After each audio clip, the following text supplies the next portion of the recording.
Assalamualaikum warahmatullahi wabarakatuh. Alhamdulillahi wa kafa. Wassalatu wassalamu ala rasulillahil mustafa wa ala alihi wa sahbihi wa man wafa. Amma ba'd. Fa ya ibadallah, usi nafsi wa iyyakum bi taqwallahi faqad faza al-muttaqun. Fala tamutunna illa wa antum muslimun. Faqala ta'ala: يا أيها الذين آمنوا اتقوا الله حق تقاته ولا تموتن إلا وأنتم مسلمون. وقال يا أيها الناس اتقوا ربكم الذي خلقكم من نفس واحدة وخلق منها زوجها وبث منهما رجالا كثيرا ونساء واتقوا الله الذي تساءلون به والأرحام إن الله كان عليكم رقيبا. Saudara-saudariku rahimani wa rahimakumullah dan mitra muslim dimanapun anda berada, alhamdulillah malam ini kita masih diberikan kesempatan oleh Allah subhanahu wa ta'ala untuk beraktivitas, menjalani sebagian dari aktivitas kehidupan kita. Kita bermohon pada Allah subhanahu wa ta'ala semoga seluruh aktivitas yang telah kita kerjakan sampai dengan malam ini diterima oleh Allah subhanahu wa ta'ala menjadi ibadah yang diikhlaskan hanya kepadanya. Demi Allah kami sampaikan, ada sebagian dari saudara-saudari kita dengan izin Allah subhanahu wa ta'ala sesuai dengan ajalnya telah kembali menghadap kepada Allah. Kita berhusnuzan bahwa sebagian saudara-saudari kita telah berpulang karena barangkali amalannya dianggap cukup oleh Allah subhanahu wa ta'ala. Dosa-dosanya sering diistighfari sehingga dianggap ringan kesalahannya saat kembali kepada Allah subhanahu wa ta'ala. Kita masih membutuhkan malam ini, masih membutuhkan ibadah di saat ini untuk sekedar meningkatkan amalan kebaikan kita dan juga mengistighfari dosa-dosa yang pernah kita kerjakan dalam kehidupan.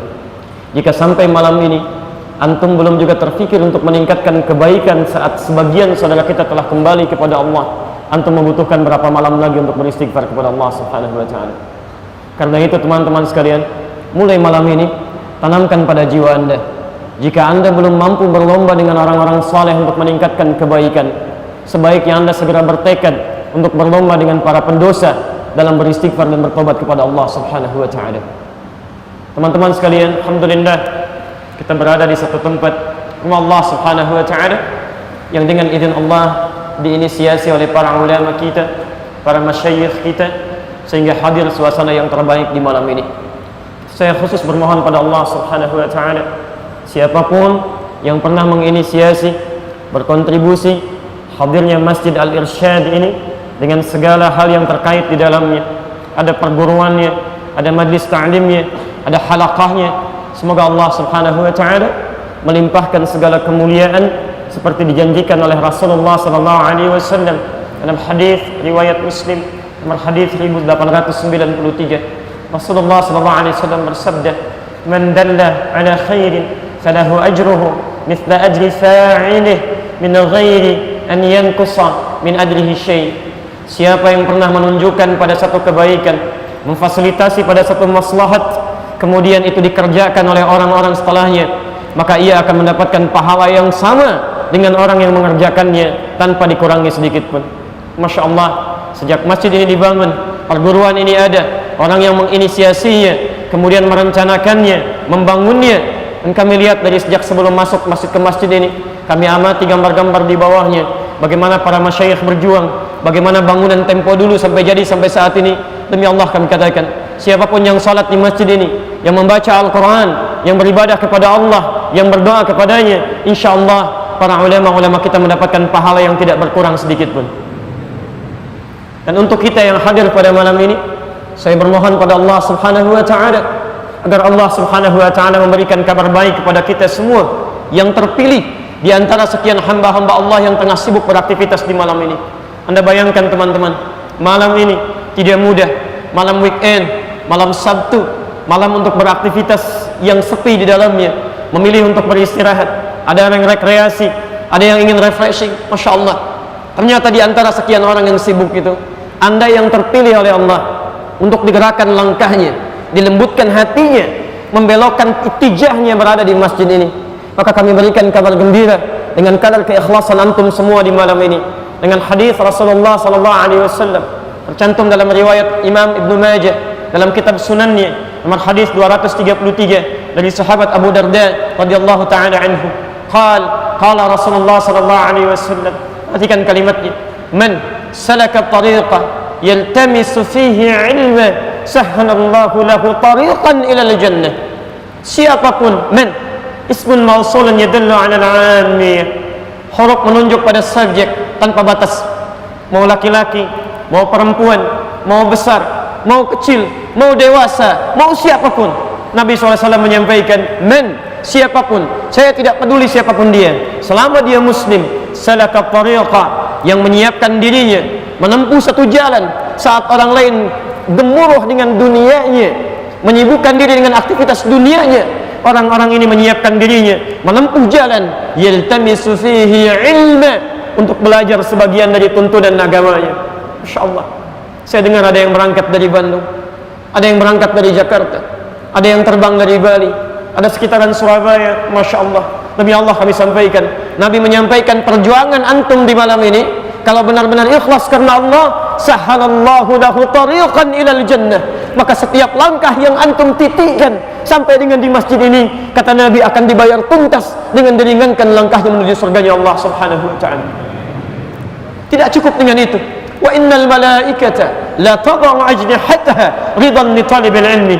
Dan jika anda tahu, kata Nabi SAW, sejak antum menyiapkan diri dari tempat antum tinggal, menyiapkan perangkatnya, menapakkan langkahnya, wa innal malaikata, dan sungguh para malaikat itu bentuknya jamak, ada bentuk tunggal disebut dengan malak, Quran surah 12 ayat 31, posisi paling kanan sebelah atas di pojok.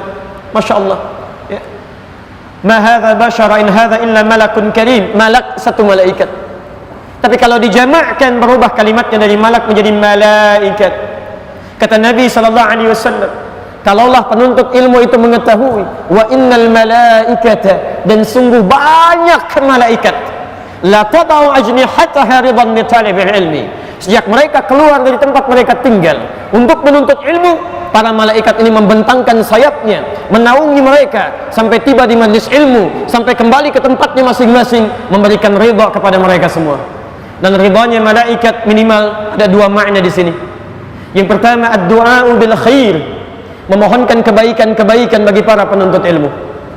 Karena itu teman-teman sekalian, ketika anda hadir di majlis ilmu, sampai kembali lagi nanti, atau dimanapun anda hadir dengan ustadz siapapun, maka isilah perjalanan anda sampai anda hadir di majlis ilmu dengan kembali ke tempat masing-masing dengan banyak memohon kebaikan-kebaikan kepada Allah subhanahu wa ta'ala. Dan yang kedua, al-istighfaru lahum, memohonkan ampunan bagi dosa-dosa yang mungkin pernah dikerjakan oleh kita semua. Demi Allah kami sampaikan, mudah-mudahan siapapun yang hadir saat ini, belajar di malam ini, dikabulkan segala hajat-hajat kebaikannya dan digugurkan dosa-dosanya oleh Allah subhanahu wa ta'ala sampai kembali menghadap kepada Allah. Tayyib, ikhwas sekalian, tapi semua harapan dan cita-cita kebaikan tadi ternyata tidak mudah didapatkan. Karena saat yang bersamaan kita ingin menjadikan pribadi kita baik, ternyata di waktu yang bersamaan ada musuh yang selalu mengintai kita, yang ingin memastikan bahwa dari ujung kepala sampai ujung kaki tidak terjadi aktivitas kita kecuali bergeser dari nilai-nilai kebaikan tadi. Mata ini yang seyogyanya diciptakan oleh Allah subhanahu wa ta'ala dengan fungsi kebaikan, Quran surah ke-24 ayat 30 untuk laki-laki, ayat 31 untuk perempuan. Wa qul lil mu'minina yaghuddu min absarihim, katakan bagi para pria-pria yang merasa punya iman, matanya hanya boleh lihat yang baik-baik saja. Begitu anda melihat yang tidak baik menurut Allah, ghaddal basar, palingkan. Demikian bagi perempuan, telinganya pun hanya boleh mendengar yang baik-baik saja. Karena itu diharamkan mendengar riba, diharamkan kita mendengar sesuatu yang tidak Allah sukai. Lisannya hanya boleh bicara yang baik-baik saja. Karena itu Nabi mengatakan, man kana yu'minu billahi wal yawmil akhir falyaqul khairan aw liyasmut. Siapa yang merasa beriman pada Allah dan hari akhir, maka lisannya hanya punya dua pilihan. Cukup katakan yang baik, kalau tidak diam. Tidak ada pilihan yang ketiga. Sampai ujung kakinya, dari kepala sampai ujung kaki. Saking mulianya manusia ini, diturunkan ayat-ayat dari ujung kepala sampai ujung kaki. Quran surah ke-25 ayat 63. Wa ibadur rahmanil ladzina yamshuna 'alal ardi hauna. Dan hamba-hamba Allah itu yang punya kaki, saat mereka berjalan, hamba-hamba Allah yang penyayang itu jalannya dengan tawadhu, penuh dengan kerendah hatian, tidak angkuh melangkahkan kakinya.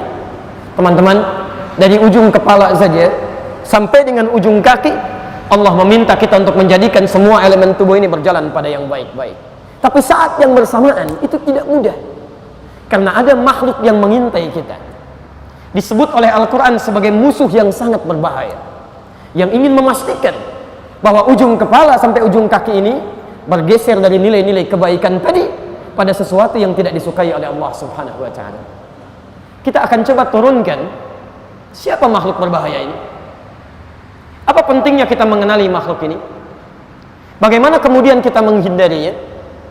Karena saking bahayanya makhluk ini, disebutkan oleh Al-Quran, sejak manusia pertama Adam alaihi salam diciptakan, bersamaan dengan penciptaannya dimasukkan beliau ke dalam surga. Saat masuk ke dalam surga, sudah diingatkan oleh Allah Subhanahu wa Ta'ala untuk waspada dengan makhluk yang menjadi musuh yang berbahaya ini.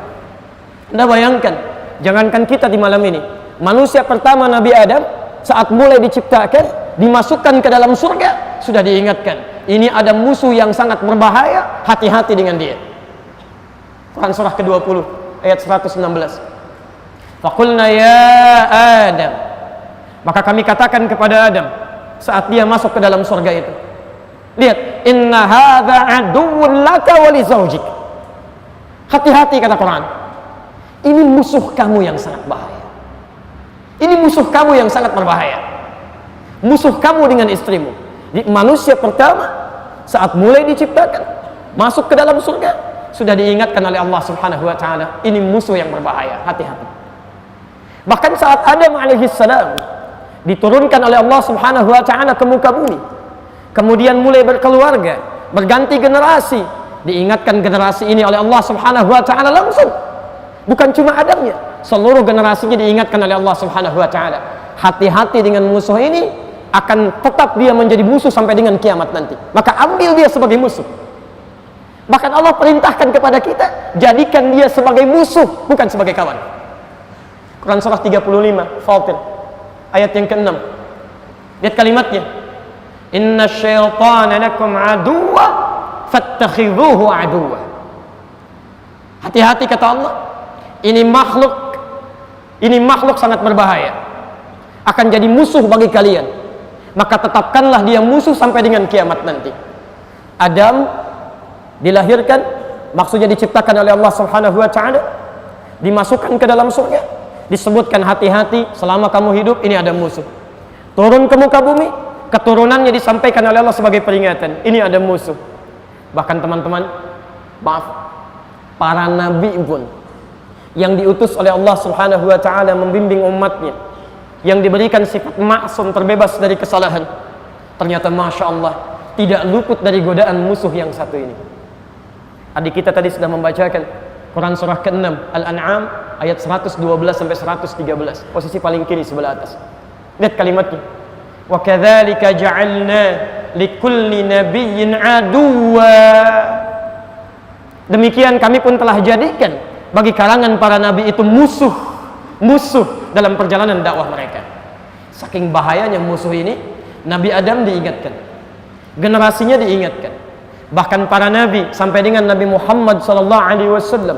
Kalau antum urutkan dari Nabi Muhammad sampai dengan Nabi Adam alaihi salam, Muhammad bin Abdullah bin Abdul Muttalib bin Hashim bin Abdul Manaf bin Qusay bin Murrah bin Kilab bin Ka'b bin Ghalib bin Fihr bin Malik bin Nadar bin Kinana bin Khuzaimah bin Mudrika bin Ilyas alaihi salam bin Nizar bin Mudar bin Ma'ad bin Adnan bin Addi bin Adri bin Muqawwam bin Nahur bin Tarikh bin Ya'rub bin Yasjub bin Nabit bin Ismail alaihi salam bin Ibrahim alaihi salam bin Azar atau bin Nahur bin Abir bin Kinan bin Arfakhshad bin Sam bin Nuh alaihi salam bin Mikhlail bin Matusyarah bin Kinan bin Anwas bin Tith bin Adam alaihi salam.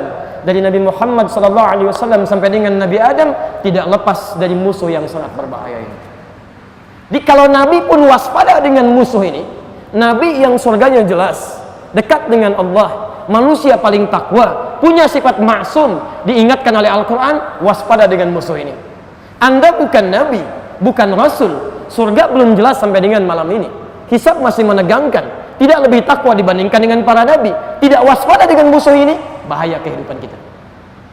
Pertanyaannya, siapakah musuh yang dimaksudkan ini?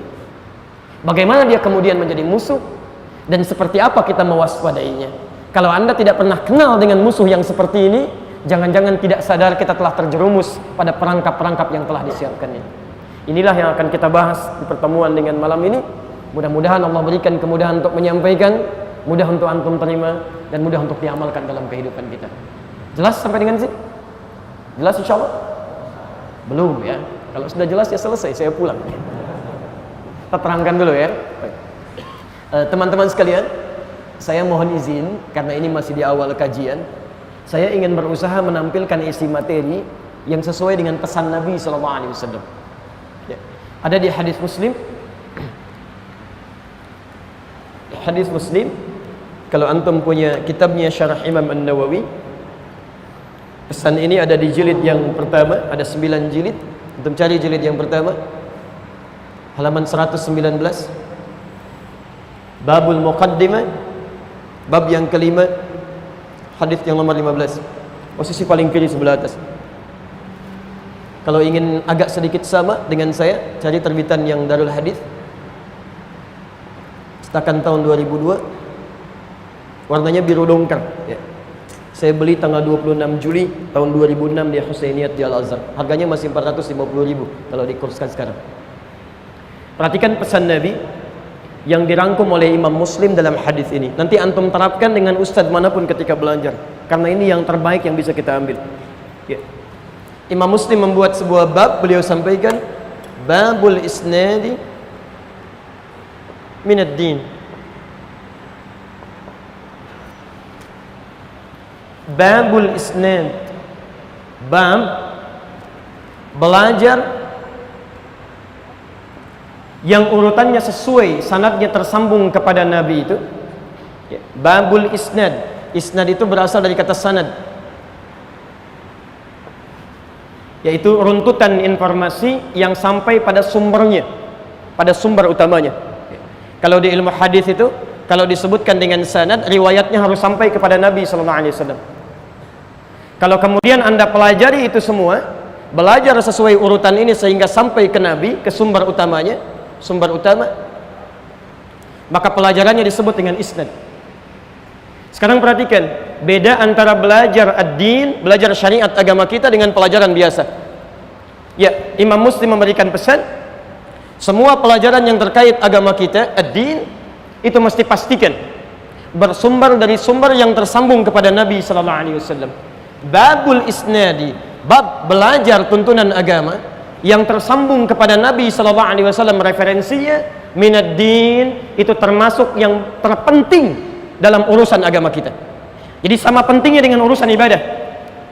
Antum mau sholat ya, misal Quran surah kedua Al-Baqarah ayat 43, posisi paling kanan di pertengahan, ada perintah sholat, wa aqimus sholat, dan tunaikan sholat. Mustahil Anda bisa menunaikan sholat kalau tidak belajar dulu bagaimana cara sholat yang baik.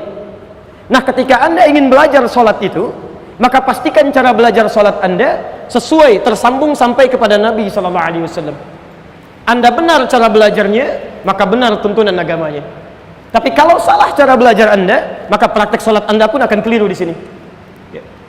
Al-Bukhari, nomor hadis 751, 757.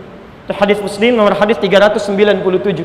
Babul Musi fis Shalah, bab tentang orang yang sholatnya bermasalah. Perhatikan teman-teman, ini zaman Nabi. Ja'a rajulun ila Nabi sallallahu alaihi wasallam. Datang seorang lelaki kepada Nabi sallallahu alaihi wasallam, namanya Khalad Az-Zuraiqi. Fadakhala ila masjid Nabi sallallahu alaihi wasallam. Maka masuk ke masjid Nabi sallallahu alaihi wasallam. Fa shalla bi jambin Nabi sallallahu alaihi wasallam. Kemudian salat di samping Nabi sallallahu alaihi wasallam.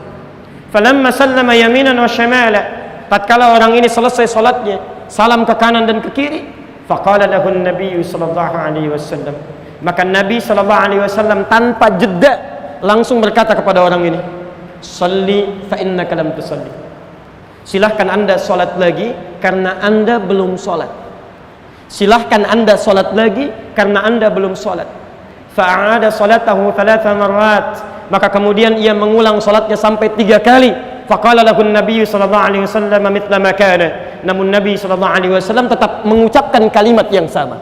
Shalli fa innaka lam tusalli. Sekarang perhatikan syahidnya. Faqala ya Rasulullah.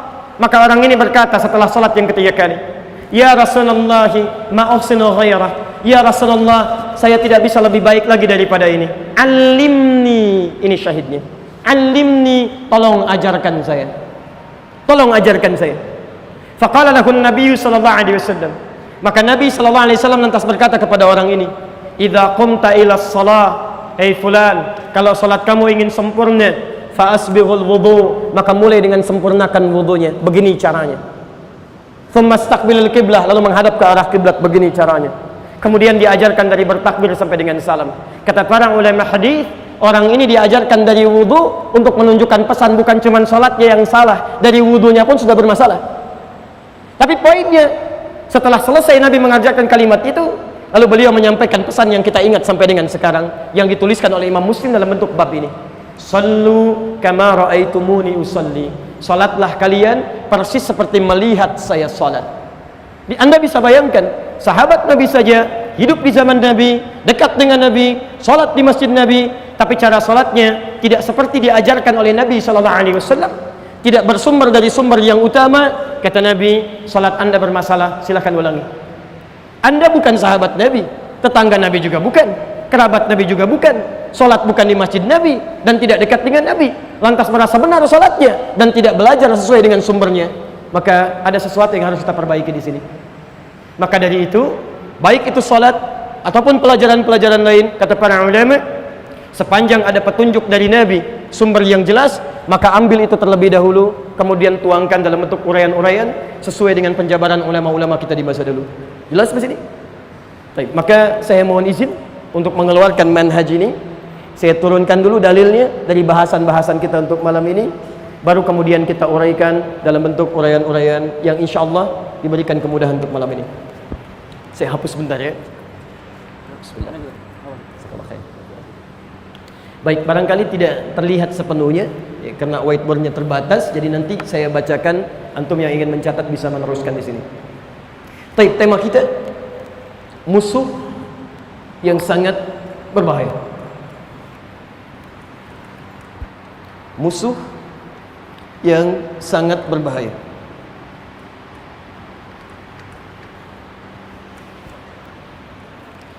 Bagaimana Nabi sallallahu alaihi wasallam memberikan gambaran tentang musuh ini? Pertama, mari kita turunkan keterangan Allah Subhanahu wa taala yang disampaikan kepada Nabi tentang musuh ini. Tercantum dalam Al-Qur'an, kita turunkan dalilnya. Satu, kita ambil misalnya Quran surah kedua ayat 34. Asal mulanya terdapat di Quran surah ke-15 ayat ke-28. Kemudian nyambung ke Quran surah kedua ayat ke-30. Muncul namanya Quran surah kedua ayat 34. Nama yang sama terdapat di Quran surah ke-7 ayat 11. Nama yang sama terdapat di Quran surah ke-15 ayat 31 sampai dengan 32. Nama yang sama terdapat di Quran misal surah ke-17 ayat 61. Nama yang sama terdapat di Quran surah ke-18 ayat 50, posisi paling kanan di pertengahan. Nama yang sama terdapat di Quran surah ke-20 Toha ayat 116. Nama yang sama terdapat di Quran surah ke-26 ayat 95. Nama yang sama ada di 9 surah di 11 ayat. Terdapat di Quran surah ke-33 atau ke-34 dulu, lebih tepat ayat ke-20. Kemudian Quran surah ke-38 ayat 74 sampai dengan 75. Dia mulai menjadi musuh. Quran surah kedua ayat 36. Kita turunkan, kadang-kadang sifatnya bisa banyak. Quran surah ke-6 ayat 112. Jenisnya bisa dari kalangan manusia, bahkan Quran surah kedua ayat ke-14, atau juga dari kalangan jin yang tidak tampak. Quran surah ke-114.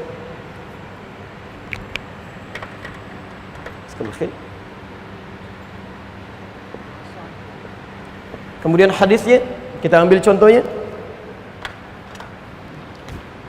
Contoh pertama, bahayanya dulu, ya, kita turunkan Qurannya dulu, baru kemudian hadisnya. Quran habis videonya. Surah kedua ayat 102, posisi paling kiri sebelah atas. Hadisnya di Abu Daud. Ya, Quran surah kedua ayat 102. Hadisnya di Abu Daud. Nomor hadis 666.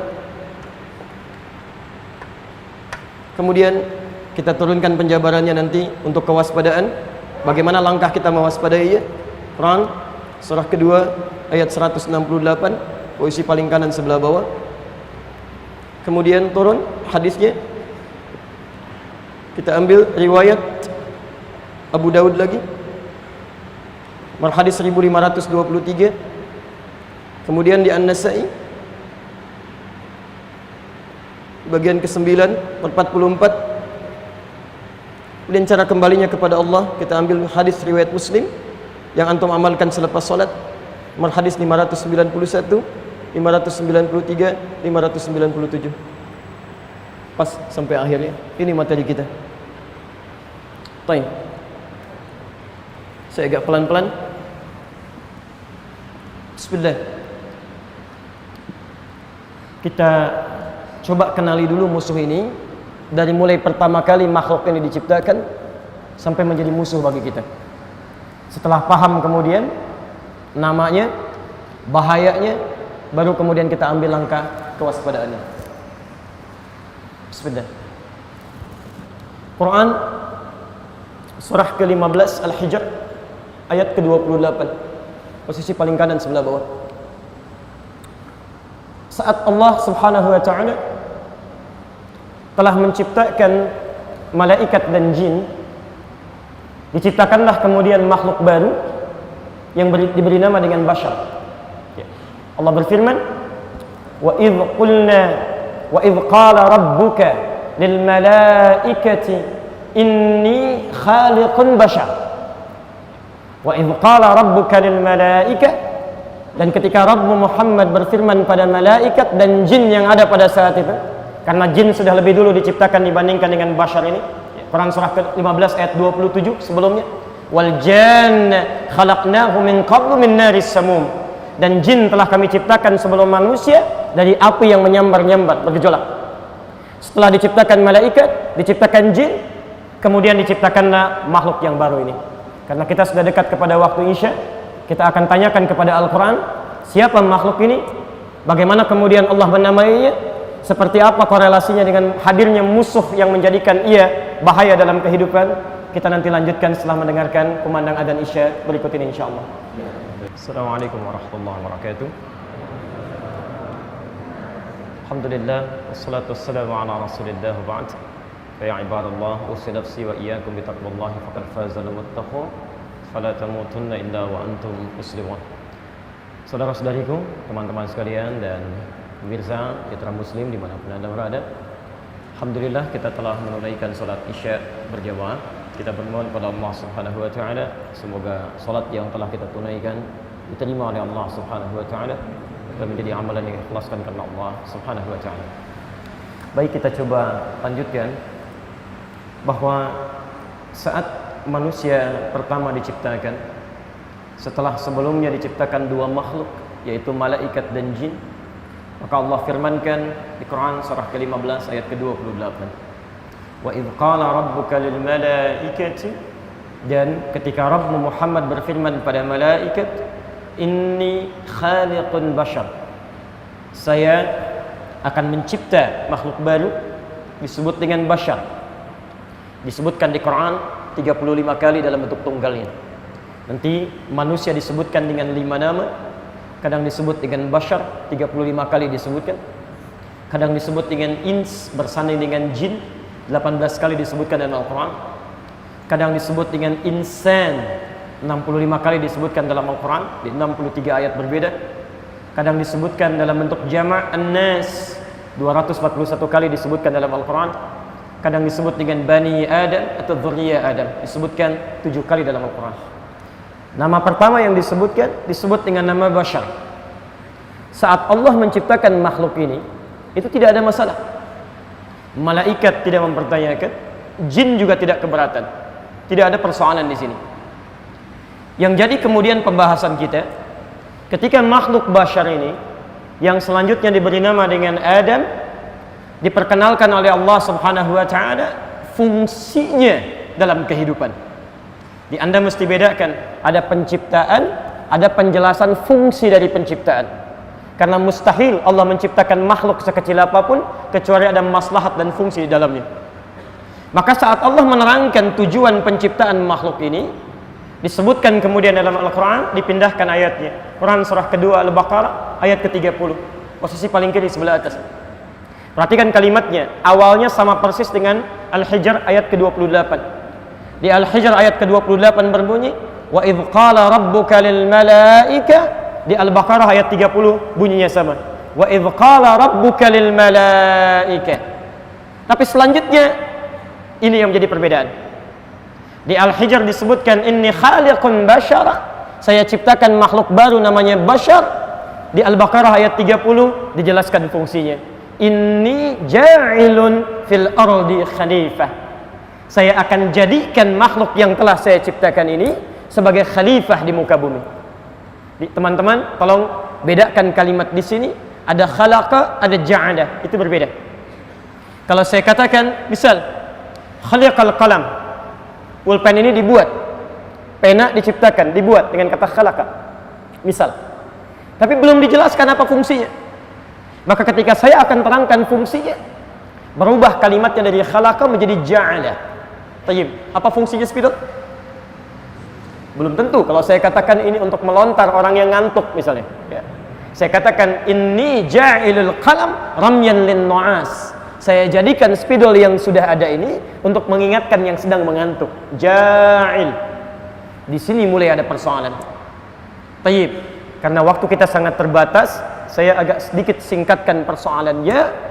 Ketika Allah sudah memilih Adam sebagai khalifah, bukan malaikat, makhluk yang tercipta sebelumnya, bukan juga jin, makhluk yang telah ada sebelumnya, kemudian dijelaskan oleh Allah dengan segala fungsi dan keistimewaannya secara singkat, maka dimintakanlah dua makhluk tadi, malaikat dan jin, untuk hormat kepada Adam, makhluk yang ditugaskan oleh Allah untuk mengemban misi sebagai khalifah ini. Quran surah kedua ayat 34. Perhatikan kalimatnya, wa idh qulna lil malaikati isjudu fasajadu, ketika kami perintahkan kepada kalangan malaikat dan jin. Ya, tolong fokus di sini ya. Ini dalam ilmu balaghah, ya, salah satu rumusnya menggunakan pola dzikrul ba'dhi yuradu bihil kullu. Dalam bahasa Indonesia disebut dengan metode synecdoche pars pro toto. Disebutkan sebagian, tapi yang dimaksudkan keseluruhan. Jadi saat Allah perkenalkan Adam, ini ada malaikat, ada jin.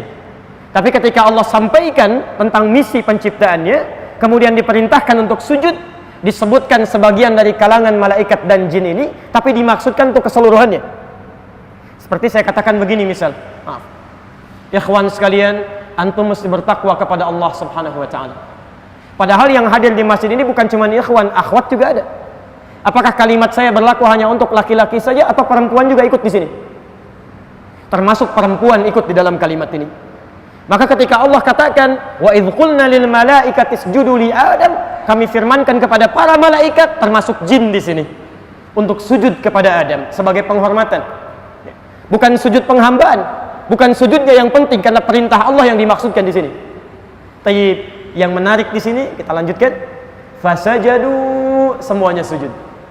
Illa iblis, kecuali iblis. Illa iblis, kecuali iblis. Mulai muncul nama baru di sini. Coba perhatikan. Tadi makhluknya kan ada 3 ya. Makhluknya ada 3. Satu apa? Malaikat. Kedua, jin. Ketiga, Adam, bashar. Ketika semua diperintahkan sujud kepada bashar, kepada Adam, malaikat dan jin, kata Allah semua sujud. Kecuali satu makhluk. Disebutkan langsung oleh Allah dalam Al-Quran, iblis. Pertanyaannya, siapa makhluk ini? Karena yang disebutkan tadi cuma jin dan malaikat. Ini makhluk baru, siapa ini? Apakah dia makhluk yang baru kemudian tidak mau sujud? Atau jangan-jangan termasuk bagian dari malaikat atau jin yang tadi disebutkan? Untuk itulah kita teruskan kemudian keterangan Qurannya. Quran surah ke-18 Al-Kahf ayat ke-50, posisi paling kanan di pertengahan. Perhatikan indahnya bahasa Al-Quran. Yang satu ditafsirkan dengan yang lain lagi dengan kalimat pembuka yang sama. Di Al-Baqarah ayat 34 dibuka dengan wa idz qulna lil malaikati isjudu li Adam. Di Quran surah 18 Al-Kahf ayat ke-50 dibuka dengan kalimat yang sama. Wa idz qulna lil malaikati isjudu li Adam fasajadu illa iblis, kecuali iblis. Siapa iblis ini? Diteruskan kalimatnya, kana minal jinni fafasaqa an amri rabbih. Lihat kalimatnya, tolong garis bawahi. Kana minal jinni fafasaqa an amri rabbih. Ada dua kalimat di sini. Yang pertama menerangkan asal usul iblis ini. Yang kedua menerangkan tentang aktivitasnya sebelum menjadi iblis. Tolong garis bawah ini. Ya. Lihat kalimatnya. Kana minal jinni. Iblis itu bukan makhluk baru, tapi termasuk kalangan jin. Jadi ada malaikat, ada jin, dimintakan sujud kepada Adam, semua sujud, kecuali satu yang enggan bersujud kepada Adam. Siapa dia? Iblis. Siapa iblis ini? Bukan makhluk baru, kata Quran. Kana minal jinni. Dia termasuk kalangan jin. Menggunakan huruf min di sini menunjuk kepada makna at-tab'id, sebagian dari jin, bukan semua jinnya. Jadi ada satu makhluk dari kalangan jin yang tidak mau sujud kepada Adam atas perintah Allah Subhanahu wa taala. Saat dia enggan bersujud itu, seketika kalimatnya dirubah oleh Allah, namanya langsung dirubah oleh Allah, dari jin menjadi iblis. Allahu akbar. Nanti kita terangkan menurut pendapat ulama kenapa disebut dengan iblis. Tapi yang ingin saya sampaikan, ini yang paling menarik. Fafasaqa an amri rabbi. Dia fasik, menyimpang dari perintah Allah Subhanahu wa taala. Fafasaqa. Teman-teman sekalian, tidak disebutkan kalimat fasak dalam Al-Quran. Yang orangnya makhluknya disebut dengan fasik, kecuali lawan dari kalimat ta'ah, taat. Jadi ada taat, ada fasik. Kalau saya tuliskan misal, bismillah.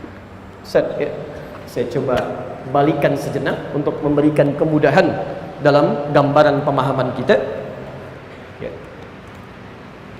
Perhatikan pelan-pelan ya. Tadi Quran menyebutkan makhluknya mendapatkan nama baru dari Allah, disebut dengan iblis. Asalnya dari jin, bukan malaikat. Bukan makhluk baru, bukan dari malaikat, tapi dari kalangan jin. Tapi tidak semua jin. Perhatikan. Fafasaqa an amri rabbih. Jin yang punya sifat fasak. Perbuatannya disebut dengan fasak. Makhluknya disebut dengan fasik. Jamaknya fasikun atau fasikin. Tidak disebutkan kalimat fasak, fasik dalam Al-Quran, termasuk dalam hadis, kecuali lawan, diddun, lawan dari kalimat ta'ah, taat kepada Allah Subhanahu wa taala. Seakan-akan Quran ingin menyampaikan pesan kepada kita, makhluk ini sebelum disebut iblis oleh Allah Subhanahu wa taala, dia termasuk dari kalangan jin yang taat kepada Allah Subhanahu wa taala. Hanya ketika menyimpang dari perintah Allah, berubah kemudian sifatnya menjadi fasak, makhluknya disebut dengan fasik, bahkan berubah nama menjadi iblis. Perhatikan keterangan Al-Fayyumi dalam kitabnya Al-Misbahul Munir, halaman ke-42 sampai dengan 43. 42 posisi paling kiri sebelah bawah sampai ke 43 posisi paling kanan sebelah atas. Al-Fayyumi menurunkan kata iblis ini dalam turunan kata bahasa Arab, walaupun di akhirnya punya kesimpulan yang sangat menarik. Beliau mencantumkan dalam pembahasan huruf ba, lam, kemudian sin. Balasa. Ini menarik ini ya. ada labisa, ada balasa, itu berbeda. Beliau turunkan kata iblis ini dari kata balasa, ba, lam, kemudian sin. Kata beliau, balasa tidak disebutkan dalam bahasa Arab kecuali mengandung 3 arti. Yang pertama al-masah, masah, al-mashu. Yang kedua as-sukut. Dan yang ketiga al-ya'su, keterputus asaan, al-ya'su. Tapi yang paling menarik, lihat makna yang pertama ini. Akar katanya dari kata balasa, makhluk yang melekat sifat balasa ini pada dirinya dinamakan dengan kalimat iblis. Kenapa disebut dengan iblis? Lihat turunan katanya, berasal dari kata balasa, kata al-fayyumi, mengandung arti al-mashu, sesuatu yang hilang, terhapus. Jadi kalau saya tuliskan di sini ada kalimat, lalu saya hapuskan seperti ini misalnya, ya, misal saya hapuskan begini, masih tersisa tulisannya, masih ada hurufnya, hilang sama sekali. Perhatikan teman-teman sekalian, perhatikan maknanya. Makhluk ini asalnya berasal dari kalangan jin yang sebelumnya taat kepada Allah Subhanahu wa taala. Ta'ah. Awas, hati-hati. Saya mau tanya sebentar, jin ini tinggalnya di mana? Di langit atau di bumi?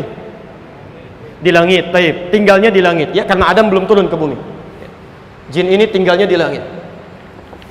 Taib. Di langit dengan di bumi, perbedaan waktunya berapa lama? Seharinya yang di langit berapa lama di bumi? 1000 tahun. Tahu dari mana?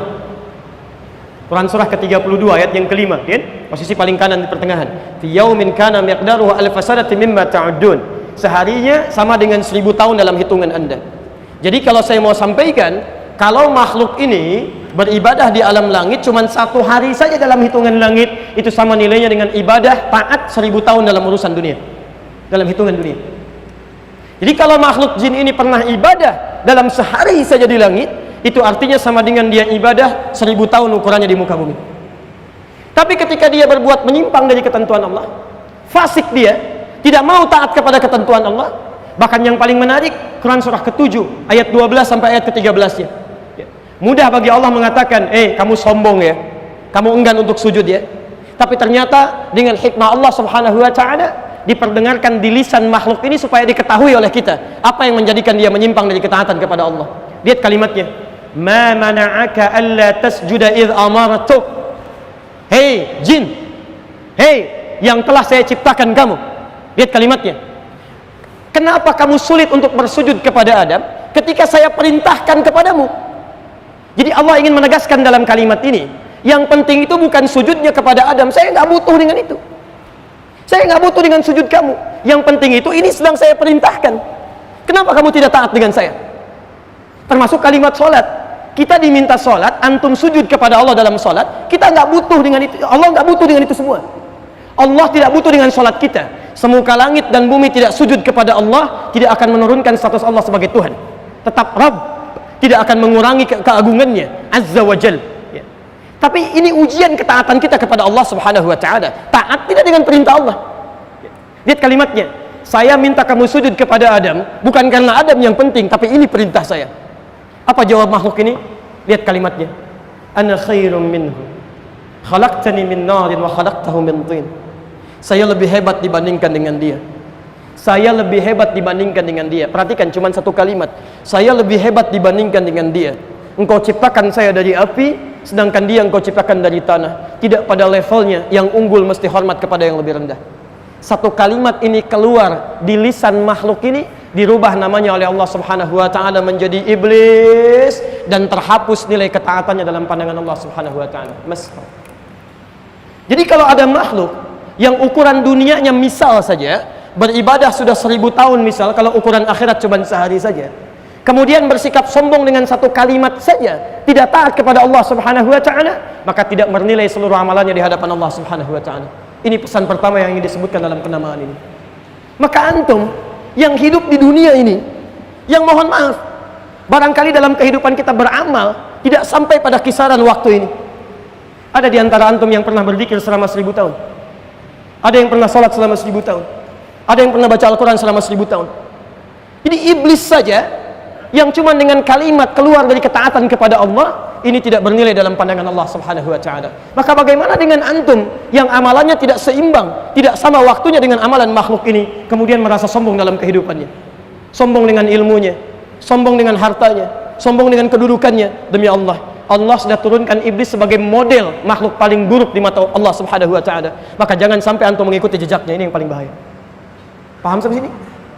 Baik. Jadi pertama, kita temukan sekarang kalimat ini, makhluk yang pertama. Kenapa disebut dengan iblis? Ingin menunjukkan kesan kepada kita bahwa ada makhluk baru diberikan dengan satu nama untuk menunjukkan kesan bahwa jangan sampai ketika Allah berikan tugas kepada kita untuk beribadah, kita menyimpang dari ketaatan Allah kepada Allah Subhanahu wa taala. Karena resikonya seluruh amalan kita akan terhapus dalam pandangan Allah Subhanahu wa taala. Jelas di sini? Baik. Satu. Nah, yang paling menarik, teman-teman sekalian, yang kedua, dia disebut juga dengan iblis, kata Al-Fayyubi, juga memiliki makna al-yas, sifat putus asa, pesimis. Masya Allah. Padahal makhluk ini paham bahwa Allah punya sifat Rahman, punya sifat Rahim, punya sifat Tawwab, yang kalau seseorang makhluk, ya misal pernah melakukan kesalahan, maka dengan sifat pengampunnya, sifat penerima taubatnya, akan selalu memberikan kesempatan kepada setiap makhluk untuk kembali kepada Allah Subhanahu wa taala.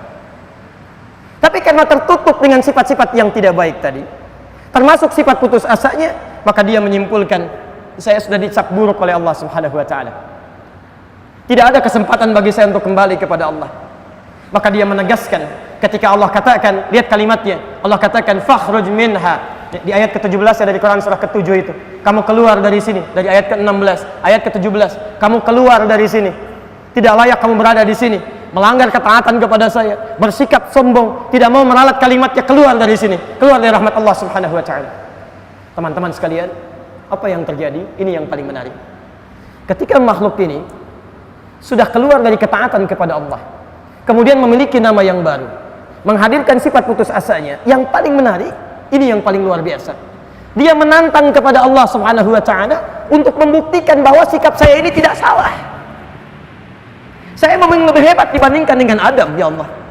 Lebih baik dibandingkan dengan dia. Saya akan buktikan kepada engkau bahwa dengan keunggulan saya yang diciptakan dari api, saya akan buktikan, saya akan pelesetkan Adam ini dari segala hal yang mengandung ketaatan kepadamu. Perhatikan turunannya. Awas, hati-hati ya, hati-hati. Kalau seseorang sudah mulai menyimpang dari ketaatan kepada Allah, menghadirkan sifat sombong dalam dirinya, maka di antara sifat turunannya sulit menerima hidayah Allah Subhanahu wa taala. Awas, hati-hati. Karena nanti turunan dari sifat iblis ini akan diwariskan pada manusia. Ada di antara manusia yang sulit mendapatkan hidayah Allah karena mewarisi sifat iblis dengan segala keangkuhannya. Nanti kita turunkan ayatnya.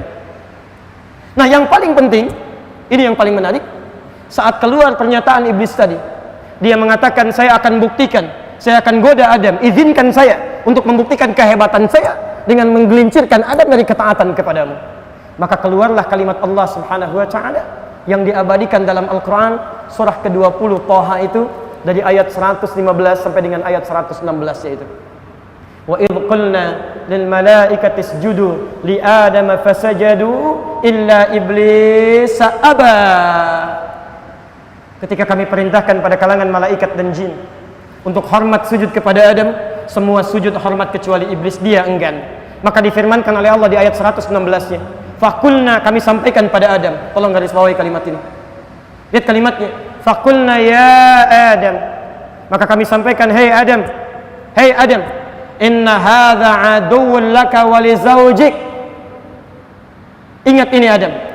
Ini makhluk mulai saat ini menjadi musuh bagi kamu dan istrimu. Menjadi musuh bagi kamu dan istrimu. Ini baru fase Adam. Ketika Adam akan dimasukkan ke dalam surga untuk menampung sementara kehidupan beliau, sudah diingatkan oleh Allah Subhanahu wa taala, iblis sudah berubah dari makhluk yang taat kepada Allah, sekarang berubah menjadi musuh bagi Adam. Tapi yang paling menarik, tolong garis bawahi, ketika disebutkan namanya iblis, kemudian meminta izin menggoda Adam kepada Allah Subhanahu wa taala, tolong Anda catat ini. Ternyata ketika disebutkan namanya dengan iblis, dia belum menggoda Adam. Awas, hati-hati. Dia belum menggoda Adam. Dia baru disebutkan oleh Allah menyimpang dari ketaatan kepada Allah dengan sifat sombongnya. Punya nama baru disebut dengan iblis, tapi belum menggoda Adam. Nah, ketika dia mulai menggoda Adam, maka ayatnya dipindahkan oleh Al-Quran. Namanya pun dirubah oleh Al-Quran, menyampaikan pesan kepada kita, dan dari nama ini nanti berubah nama turunannya menjadi musuh untuk kita bersama. Quran surah kedua Al-Baqarah ayat 36. Ini nama pertamanya, posisi paling kiri di pertengahan agak sedikit ke bawah. Lihat kalimatnya. Saya turunkan sebentar ya, saya agak pelankan sedikit. Iblis tidak mau sujud kepada Adam, melanggar ketaatan kepada Allah, terhapus nilai kebaikannya dalam pandangan Allah, membawa pesan kepada kita, jangan sampai ada di antara hamba Allah menentang ketentuan Allah sehingga terhapus amalan-amalan kebaikannya, tidak bernilai dalam pandangan Allah Subhanahu wa taala. Kemudian disebut dengan nama iblis karena tertutupi segala keadaannya dengan sifat sombongnya dan menantang kepada Allah Subhanahu wa taala untuk membuktikan kehebatannya lebih unggul dibandingkan dengan Adam. Tapi ketika dinamakan dengan iblis, dia belum menggoda Adam. Baru nama saja. Makhluk yang menyimpang dari ketaatan kepada Allah Subhanahu wa taala, berasal dari kalangan jin. Ketika dia mulai menggoda Adam, maka kalimatnya dirubah oleh Al-Quran dari iblis menjadi kalimat baru. Lihat kalimatnya. Dari ayat 35-nya, Adam dan istrinya dimasukkan ke dalam surga. Wa qulna ya Adam uskun anta wa zawjukal jannah wa kula minha ragadan haitsu syi'tuma wa la taqraba hadhihi syajarata fatakuna minadh dhalimin. Kami firmankan setelah kejadian tadi, Adam, istrimu tinggal di surga untuk sementara. Tolong fokus sebentar ya. Kalimat surga untuk Adam dan istrinya pada saat itu, kalimatnya menggunakan bentuk mufrad dengan alif lam di awalnya, al-jannah. Tolong garis bawahi. Awas, fokus ya. Lihat, nanti beda dengan surga yang akan kita tinggali. Kalimatnya berbentuk tunggal, mufrad. Kemudian diawali dengan alif lam yang menunjuk kepada ta'rif, ma'rifah. Sesuatu yang memiliki makna khusus, berbeda dengan yang lain. Kalau saya katakan kolam, pulpen, spidol, pulpen mana saja, spidol mana saja. Tapi kalau saya katakan al-qalam, yang ini, bukan yang lain. Ketika Allah mengatakan Adam, istrinya masuk ke dalam surga, kalimat surganya menggunakan bentuk tunggal, satu, dan diawali dengan bentuk ma'rifah, alif lam. Seakan-akan ingin memberikan isyarat kepada kita bahwa surga yang dikhususkan untuk Adam ini bukan surga yang akan kita tinggali nanti. Bukan surga yang akan kita tinggali nanti. Ini surga khusus hanya untuk Adam dan istrinya, diberikan oleh Allah Subhanahu wa taala sebelum diturunkan ke muka bumi. Karena itulah ketika Allah menyebutkan surga yang akan diberikan kepada umat Muhammad sallallahu alaihi wasallam selain daripada ini, kalimatnya tidak pernah menggunakan alif lam. Bentuknya baik itu tunggal ataupun jamak selalu menggunakan bentuk nakirah, menunjuk makna umum pada sesuatu yang belum pernah dikhususkan pada siapapun. Kalimat surga pertama Al-Baqarah, Quran surah kedua ayat 25, posisi paling kanan sebelah atas. Wa basyiril ladzina amanu wa 'amilus solihati anna lahum jannatin tajri min tahtiha al-anhar. Bentuknya nakirah. Bentuk tunggal misalnya Quran surah ketiga Ali Imran ayat 133, posisi paling kanan sebelah atas di pojok. Wasari'u ila maghfiratin min rabbikum wa jannatin arduha as-samawati wal ardu a'iddat lil muttaqin. Bentuknya tunggal tapi nakirah, tidak menggunakan alif lam. Ya. Makanya Nabi mengatakan surga kita beda dengan surga yang akan ditempati nanti. Ma la 'ainun ra'at wa la udhunun sami'at wa la khatara 'ala qalbi bashar. Tidak pernah dipandang oleh mata, tidak pernah didengar oleh telinga, dan tidak pernah terlintas dalam bashar, dalam benak seorang manusia. Jadi lain. Jelas di sini? Baik. Sekarang perhatikan. Adam sudah masuk ke sini, tapi ada ujian. Nah, ini bedanya surga Adam dengan surga kita. Kalau di surganya Nabi Adam masih ada ujian, ada larangan, tidak boleh dikerjakan. Kalau surga kita nanti sudah nggak ada perintah, nggak ada larangan, semuanya kenikmatan. Nggak ada larangan lagi, nggak ada ibadah lagi, tidak ada perintah lagi. Semuanya jannatun na'im, penuh dengan kenikmatan, tidak ada isi perintah dan larangan. Wala taqraba hadhihi syajarah, jangan dekati satu pohon ini. Fatakuna minadh dhalimin, maka engkau bisa menyimpang dari ketentuan Allah Subhanahu wa taala, menjadi orang zalim. Ini ujian pertamanya. Inilah yang kemudian dimanfaatkan oleh iblis untuk membuktikan kehebatannya tadi dibandingkan dengan Nabi Adam alaihissalam. Maka mulailah kemudian dia menggunakan tipu muslihatnya untuk menjadikan Adam melanggar ketentuan Allah ini. Ayat 36-nya. Ketika iblis mulai menggoda Adam, maka dirubah kalimatnya oleh Al-Quran. Lihat kalimatnya. فَأَزَلَّهُمَا الشَّيْطَانُ عَنْهَا فَأَخْرَجَهُمَا مِمَّا كَانَا فِيهِ فَأَزَلَّهُمَا الشَّيْطَانُ. Dirubah namanya dari iblis menjadi syaitan. Allahu Akbar. Masya Allah, indah bahasa Quran ini. فَأَزَلَّهُمَا الشَّيْطَانُ عَنْهَا, maka Adam dan istrinya dipelesetkan oleh setan. Kalau antum terpeleset, jatuhnya ke atas apa ke bawah? Ke bawah. Karena itu ayat lanjutannya terpeleset dari atas di langit turun ke bawah ke bumi. Wa qulna bitu ba'dukum li ba'din adu. Tapi poinnya, siapa yang mempelesetkan sampai kemudian Adam melanggar ketentuan Allah ini? Disebutkan bukan iblis kalimatnya, tapi menggunakan syaitan. Teman-teman sekalian, dalam kalimat bahasa Arab, kata syaitan ini itu bukan nama zat. Beda dengan iblis. Kalau yang ini nama zat, nama yang dikhususkan untuk makhluk tertentu. Kalau yang ini syaitan, itu berasal dari nama sifat. Bukan zat tapi nama sifat, dari kata syatana. Syatana. Segala yang menjauhkan dari hukum-hukum Allah Subhanahu wa taala. Segala yang menjauhkan dari ketaatan pada Allah Subhanahu wa taala. Pekerjaannya disebut dengan syatana. Kalau pekerjaan ini sudah melekat pada diri seseorang, pada diri seorang makhluk, baik itu tampak ataupun tidak, maka kalimatnya berubah. Makhluknya disifati dengan nama baru, disebut dengan syaitan. Jadi ketika iblis mulai menggoda Adam, ini yang paling menarik, awas, tolong garis bawahi. Tadi iblis berasal dari apa? Jin. Jin. Sekarang tolong turunkan ayatnya. Saya beri contoh. Pelan-pelan. Quran surah 51 ayat 56. Posisi paling kanan sebelah atas. Kemudian ditafsir di Quran surah ke-6 ayat 112. Posisi paling kiri sebelah atas. Lihat pelan-pelan, lihat pelan-pelan. Fokus. Iblis mulai menggoda Adam. Namanya dirubah oleh Al-Quran dari iblis menjadi syaitan, dari nama zat menjadi nama sifat. Segala yang menjauhkan dari ketaatan kepada Allah Subhanahu wa taala. Akar katanya dari kata syaitan, kalau melekat pada makhluk, makhluknya disebut dengan syaitan. Yang paling menarik, fokus sini. Ketika sifat setan ini digunakan untuk menggoda Adam, yang pertama kali mempraktikkan iblis berasal dari kalangan jin. Teman-teman sekalian, tolong garis bawah ini ya. Di dalam Quran, kalimat jin ini seringkali dipasangkan dengan ins. 18 kali disebutkan dalam Al-Quran. Lihat kalimatnya. Ya ma'syaral jinni wal ins. Wa ma khalaqtul jinna wal ins. Bahkan ketika kalimat jin dijamakkan dalam Al-Quran menjadi jinnah, kalimat ins pun dijamakkan menjadi nas. Minal jinnati wan nas. Sekarang perhatikan. Jin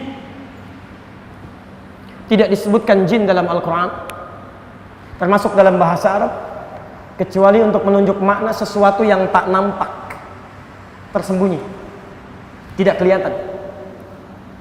Lawannya ins, sesuatu yang nampak, terlihat, bisa teraba. Karena itu jin disebutkan dengan jin, karena memang fitrah kehidupannya tidak nampak. Hati-hati, awas, hati-hati ya. Jin disebutkan dengan jin karena fitrah kehidupannya tidak nampak, tersembunyi dia. Jadi kalau ada jin misalnya melakukan penampakan, itu jin sedang punya masalah, sedang keluar dari fitrahnya. Hati-hati ya. Pasti itu, kalau ada jin melakukan penampakan, pasti akan ada masalah itu. Karena dia sedang keluar dari fitrahnya. Yang lebih bermasalah misalnya kalau ada manusia yang cari-cari penampakan jin, itu yang aneh. Jangan Anda ikuti itu ya. Ada persoalan luar biasa di situ. Ya. Tapi yang jadi masalah buat kita sekarang, lihat saya, ini kalimat yang sangat menarik. Hati-hati.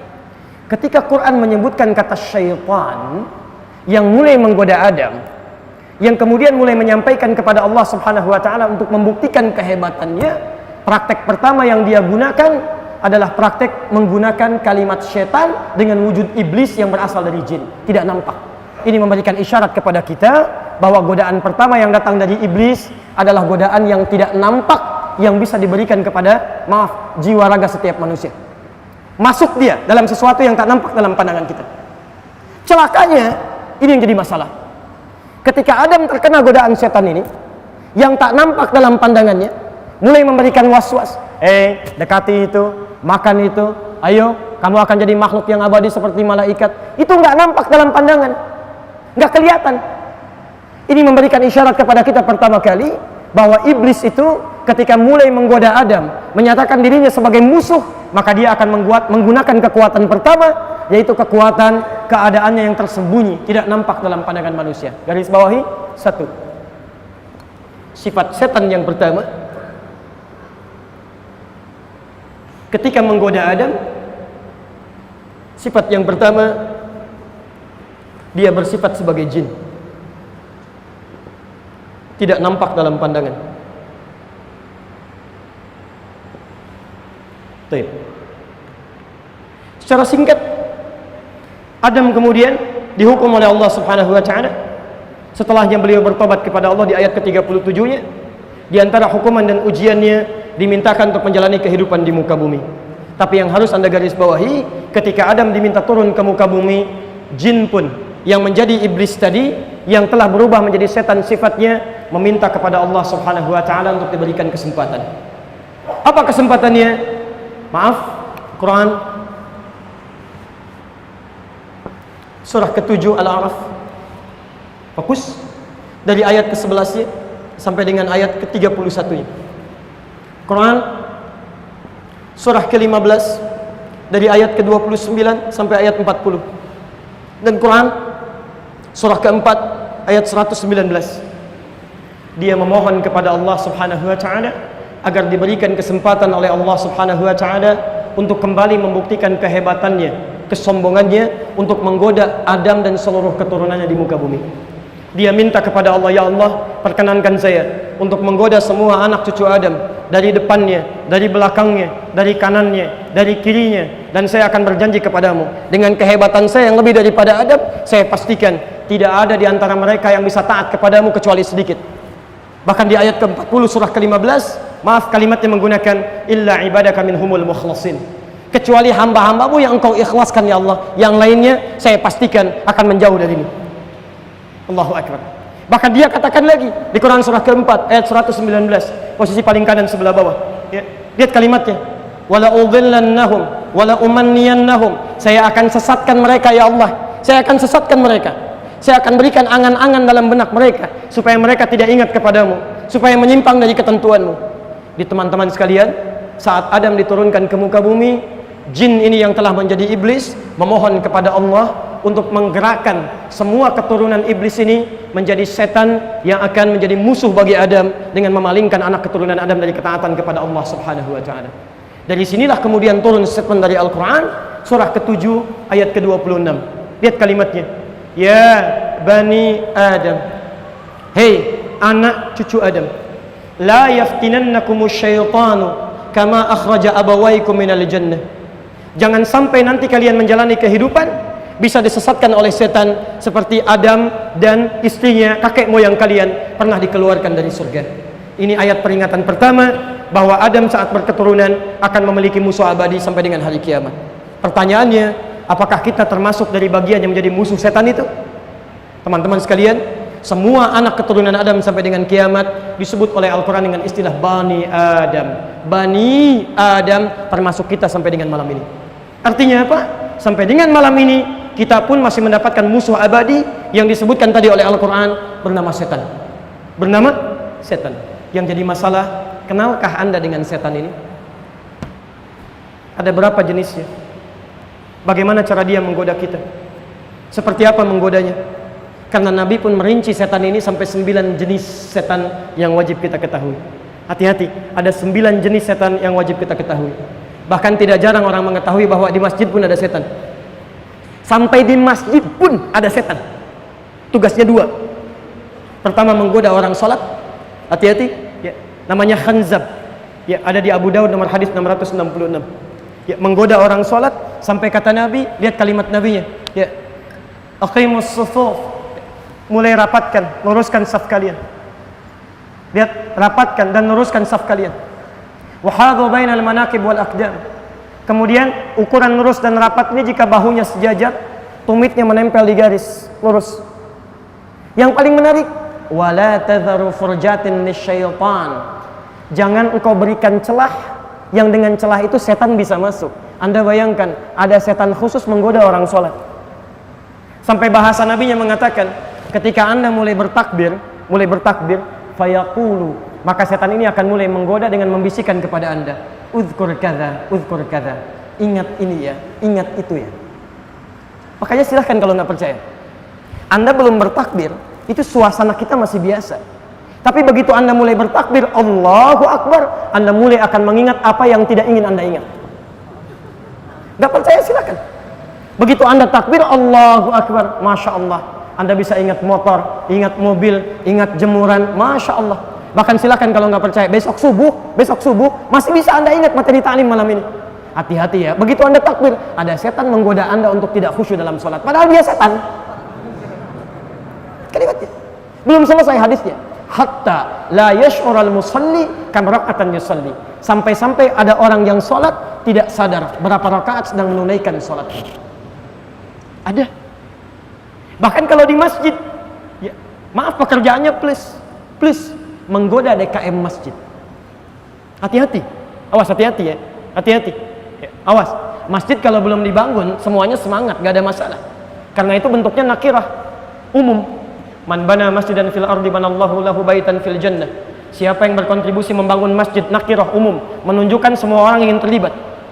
Tapi setelah masjidnya jadi, bentuknya dirubah oleh Allah Subhanahu wa taala menjadi ma'rifah dan kalimatnya jama'. Kalimat masjid pertama Al-Baqarah 114, posisi paling kanan di pertengahan. Wa man azlamu mimman mana'a masajidallah. Quran surah 9 ayat ke-18. Innama ya'muru masajidallah. Ditunjukkan kepemilikannya hanya milik Allah Subhanahu wa taala. Apa yang terjadi? Anda mesti hati-hati. Kenapa dibentuk menjadi ma'rifah? Kalau masjidnya sudah terjadi, maka tidak mudah untuk mengisi ibadah di dalamnya, karena ada setan yang terlibat di dalamnya. Makanya Anda jangan heran, bukan menggoda jamaahnya. Kalau jamaah itu gampang, nggak ada satu datang yang lain. Yang digoda orang yang dititipi oleh Allah untuk merawat masjid. Makanya silahkan cek, masjid kalau sudah jadi sebagus apapun, kalau pengurusnya tidak belajar fikih masjid, akan selalu terjadi masalah di dalamnya. Ada yang ingin begini, ada yang ingin begitu, ada yang ingin ini, ada yang ingin itu. Itu khanzab namanya, setan masjid. Anda tidak kenal dengan setannya, maka sulit untuk mewaspadainya. Tapi ada lagi setan rumah, ada. Ya, jangan dikira di rumah nggak ada setan. Ada. Saat Anda meninggalkan rumah, keluar dari ruangan, itu setan rumah sudah masuk ke ruangan. Tugasnya 3. Bahkan diantaranya disebutkan di Quran. Surah kedua Al-Baqarah ayat 102, posisi paling kiri, sebelah atas sampai dengan ke tengah. Ya. Tugasnya ada 3. Hati-hati ya. Namanya dasim. Perempuannya dasimah ya. Kan kalau perempuan pakai ta kan ya? Muslim laki-laki, perempuan muslimah. Mukmin laki-laki, perempuan mukminah. Shaim laki-laki, perempuan ketemu kan?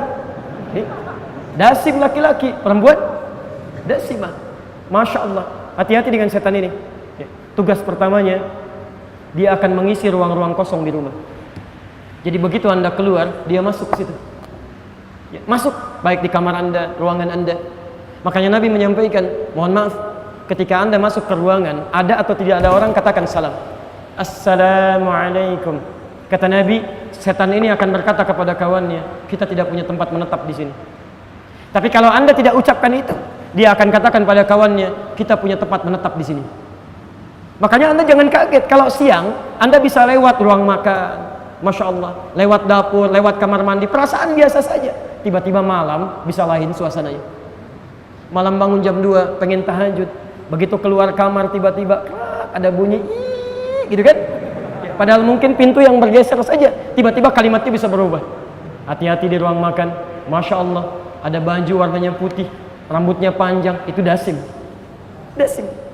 Makanya biasakan ketika Anda masuk ucapkan salam. Assalamualaikum. Ada atau tidak ada orang? Ya. Begitu Anda katakan Assalamualaikum, setan berkata, tidak ada tempat bagi kita menetap di sini. Ya. Katakan, biasakan, pulang dari sini, masuk kamar. Kalau tidak ada orang, tidak ada orang, ucapkan, biasakan. Assalamualaikum. Tidak dijawab, itu normal. Kalau dijawab, Waalaikumsalam, itu mungkin masalah tersendiri. Baik. Saya ajarkan ini pada anak saya sejak usia 2 tahun dia bisa bicara. Saya bilang, Kak, hati-hati. Di kamar ini, itu ada setan. Namanya Dasim. Dasim. Kalau kakak masuk, ucapkan Assalamualaikum. Dia tidak nunggu lama, seketika dia praktekkan. Dia buka pintu kamar, dia katakan, Assalamualaikum Dasim. Dia sebut namanya di situ. Hati-hati ya. Antum tidak amalkan itu yang mengganggu antum, yang sering jadikan dia hadir dalam mimpi buruk, yang sering menghambat antum dalam ibadah, sering tidak memberikan kenyamanan di rumah. Dia itu yang berlaku. Di antaranya, dia masuk pada minuman dan makanan. Antum tidak sebutkan nama Allah di dalamnya. Mau minum antum tidak menyebut nama Allah. Misal, kata Nabi, biasakan Anda mau minum, mau makan, sebut minimal kalimat Allah. Bismillah, Samillah, Al-Muwatta, kalangan Imam Malik, nomor hadis 2020, posisi paling kanan sebelah bawah. Idza quddimat ta'am, kalau makanan sudah dihidangkan, khudh bi yaminika ma yalik, ambil dengan tangan kananmu yang paling dekat denganmu. Ya, thumma sammillah, kemudian sebut nama Allah. Mau minum, bismillah. Mau makan, bismillah. Ya, apapun bismillah. Ketika Anda sebut nama Allah, maka setan Dasim akan berkata pada kawannya, ini bukan bagian kita. Anda tidak sebut namanya, dia akan katakan, kita punya bagian dari makanan dan minuman ini. Tayyib. Tidak sedikit orang makan dan minum tidak menjadi berkah dalam kehidupannya. Ada makan sehari, sekali makan 3 piring, tapi nggak ada energi untuk ibadah. Baca Al-Quran bisa 1 jam. Baca Al-Quran 10 menit sudah nyerah. Hati-hati. Dunia dikejar-kejar, menunaikan salat fardu terlambat, padahal makannya banyak. Tapi antum dapati orang makan secukupnya, minum secukupnya, karena keberkahan ada di dalamnya, jadi energi untuk ibadah kepada Allah Subhanahu wa ta'ala. Ini baru 2 setan, belum yang lainnya. Ada setan di mall, ada setan pasar, namanya misut. Ada setan di kantor, ada setan pada alat-alat kehidupan, termasuk alat-alat musik, ada. Ya. Maka antum mesti kenali semua jenis setan ini. Bagaimana cara dia menggoda kita dengan segala turunan-turunannya. Nah, teman-teman sekalian, saya belum bisa jelaskan turunan-turunan ini karena kita belum sepakat sampai jam berapa sebetulnya kita mau menunaikan taklim ini. Ini baru setengah mukaddimah masalahnya. Kita sampai jam berapa ini? Baik, boleh jam 11 ya. Saya setengah 9 pulang, antum teruskan sampai jam 11. Alhamdulillah, kita harus juga lihat ya, pengurus ini punya keterbatasan dalam keadaan waktu kita. Kita sepakati dulu sampai jam berapa, akhi? Setengah 9. Jadi saya punya waktu 10 menit lagi. Kita coba turunkan dulu, baru kemudian kita coba maksimalkan dalam kehidupan. Jadi saya berhenti di setengah 9. Nanti kalau ada dibuka sesi untuk diskusi, saya perkenankan. Kalau tidak, mungkin kita beristirahat. Kita lanjutkan dalam pertemuan sesi yang esok hari insya Allah. Sepakat sampai sini? Baik, alhamdulillah. Quran surah kedua ayat 168. Posisi paling kanan sebelah bawah. Kita akan selalu menggunakan Quran saja ya. Pakai Quran, pakai hadis, pakai Quran, pakai hadis. Kita turunkan dulu. Kita turunkan dulu cara dia menggoda, kemudian kita ambil satu contoh penggodaannya, kemudian ambil cara untuk mengatasinya. Ya ayyuhan nas. Quran surah kedua Al-Baqarah ayat 168. Ya ayyuhan nas, hai manusia, kulu mimma fil ardi halalan thayyiban. Silakan antum berusaha, berikhtiar mendapatkan kebutuhan hidup Anda, minimal makanan untuk kehidupan, dengan cara yang halal dan mendapatkan yang terbaik. Apa kaitan dengan bahasan kita? Teruskan ayatnya. Wala tattabi'u khutuwatis syaitan. Tapi jangan sampai Anda terjebak mengikuti tipu daya syaitan. Lihat, innahu lakum aduwwum mubin. Tanamkan pada jiwa Anda, dia akan jadi musuh yang sangat berbahaya. Baik, fokus. Cara setan saat dia mengikrarkan diri sebagai musuh bagi kita semua, kalimatnya oleh Al-Quran ketika dia menggoda, kalimat tipu dayanya, caranya diungkapkan dengan istilah khutuwat. Khutuwat.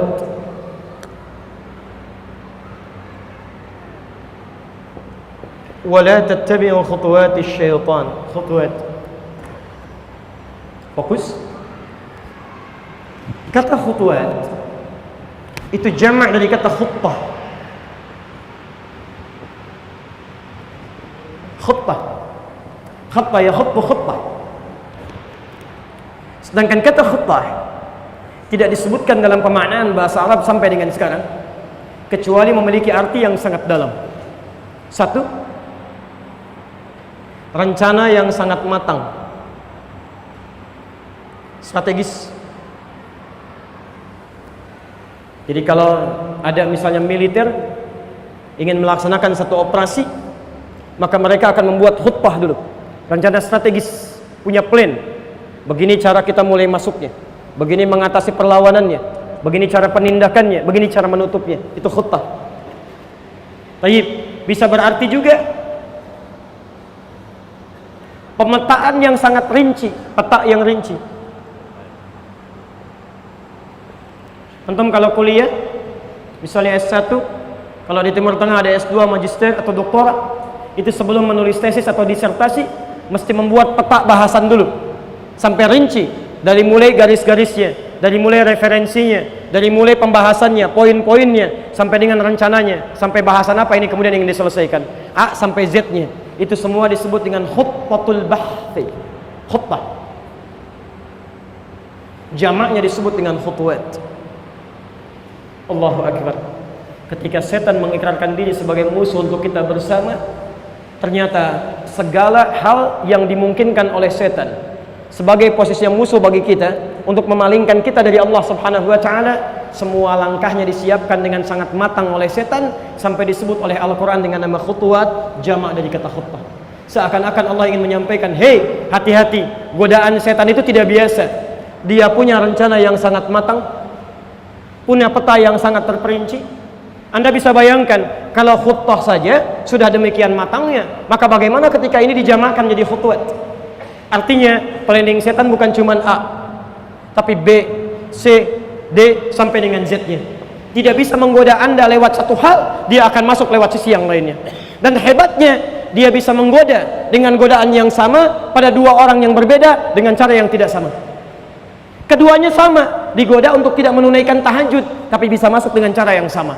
Karena saking pahamnya kebiasaan seorang anak Adam, dia bisa masuk dengan cara yang berbeda. Yang satu cukup dibuat ngantuk luar biasa, nggak bisa bangun. Yang satu, Masya Allah, bukan cuma sulit bangun. Ya, awas, hati-hati. Kalau yang pertama dibuat berat bangunnya, sampai pasang alarm 3 kali. Mau bangun jam 3, pasang alarm dari jam 2. Alarm kedua setengah 3. Alarm ketiga jam 3 kurang seperempat. Alarm pertama mematikan alarm kedua. Alarm kedua untuk mematikan alarm ketiga. Alarm ketiga masih susah bangun juga. Ini masih biasa. Ada yang kedua bisa bangun, tapi cara menggodanya, maaf, beda dengan yang pertama. Cukup dikasih informasi tentang bola, bergeser dia dari tahajud menjadi nonton urusan dunia. Selesai masalah. Goalnya sama, tujuannya sama. Bagaimana caranya supaya tidak menunaikan sholat, tapi bisa masuk dengan cara yang berbeda. Ini yang disebut dengan khutwat. Makanya hati-hati, setan itu paham betul karakter kita. Dia kenal siapa Anda. Makanya dia itu mengikuti kita sejak mulai dilahirkan sampai dengan tumbuh dewasa sampai meninggal menghadap kepada Allah Subhanahu wa taala. Makanya hal pertama yang dilakukan oleh Hannah, ibundanya Maryam, istrinya Imran, namanya Hannah, punya anak namanya Maryam. Ketika pertama kali anaknya dilahirkan, hal yang pertama dilakukan bukan dalam konteks bersyukur pada Allah Subhanahu wa taala dengan kalimat-kalimat thayyibah, tapi tidak hanya itu. Dia memohon kepada Allah untuk dilindungi anaknya dari godaan setan. Quran surah yang ketiga Ali Imran ayat 36, posisi paling kiri di pertengahan. Lihat kalimatnya. Sejak mulai lahir. Falamma wada'atha qalat rabbi inni wada'tuha untha. Ketika anaknya dilahirkan, dia katakan, ya Allah, yang lahir perempuan. Wallahu a'lamu bima wada'at wa laysa dzakaru kal untha. Kemudian dijawab oleh Allah, "Hei, Allah lebih tahu tentang maslahat yang dilahirkan. Perempuan pun punya keistimewaan yang tidak dimiliki oleh laki-laki." Apa selanjutnya? Wa inni sammaituha Maryam. Kemudian saya namakan dia dengan Maryam. Wa inni u'idzuha bika wa dzurriyyataha minasyaitonir rajim. Kemudian saya mohonkan kepada Allah supaya anak ini dilindungi oleh Allah Subhanahu wa taala dari buruknya tipu daya setan yang terkutuk. Sejak mulai lahir sudah diperlindungkan kepada Allah Subhanahu wa taala. Ini di setan itu memang ngikutin dari mulai dilahirkan sampai dengan Anda kembali pada Allah Subhanahu wa taala. Bahkan diistilahkan oleh Al-Qur'an dengan nama qarin. Hati-hati dengan nama qarin. Ya. Wa may yattakhidhu syaitana lahu qarina fasa'a qarina. Siapa yang menjadikan setan bagian teman dekatnya, maka jadilah dekat dengan dia. Dari mulai lahir sampai mulai Anda beraktivitas, sampai dengan kemudian naik. Bahkan ada setan mulai menggoda dari sejak bayi, namanya Ummu Sibyan. Hati-hati. Anda orang tua tidak belajar tentang setan ini, Anda bisa terganggu dengan keadaan anak Anda. Tadinya anak tenang-tenang saja, tiba-tiba ketika mau sholat dibuat rewel menangis. Tadinya anak tenang-tenang saja, ketika baca Al-Quran dibuat mengganggu Anda supaya tidak bisa membaca Al-Quran. Ini Ummu Sibyan. Terus paham kebiasaan Anda, tahu siapa yang bergaul dengan Anda, tahu apa yang Anda baca, tahu apa yang Anda lihat, apa yang Anda dengar, dan dia rencanakan tipu dayanya dari segala pengalaman kehidupan Anda. Itu yang disebut dengan khutuwat. Sekarang saya ambil contoh satu, dan insya Allah kita berhenti di sini, ya, karena waktu kita sudah masuk pada bagian akhir. Kita ambil satu contoh yang paling berbahaya, yang masuk lewat ibadah kita, namanya khanzab. Namanya khanzab. Baik. Khanzab punya teman namanya Walhan.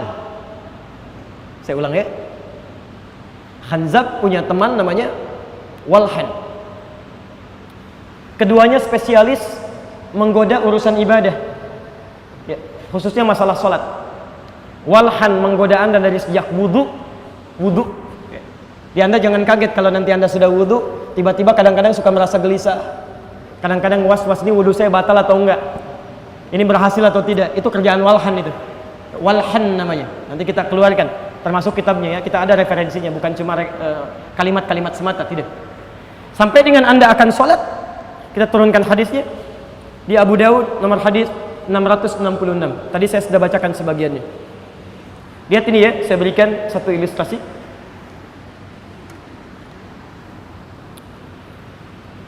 Aqimus sufuf.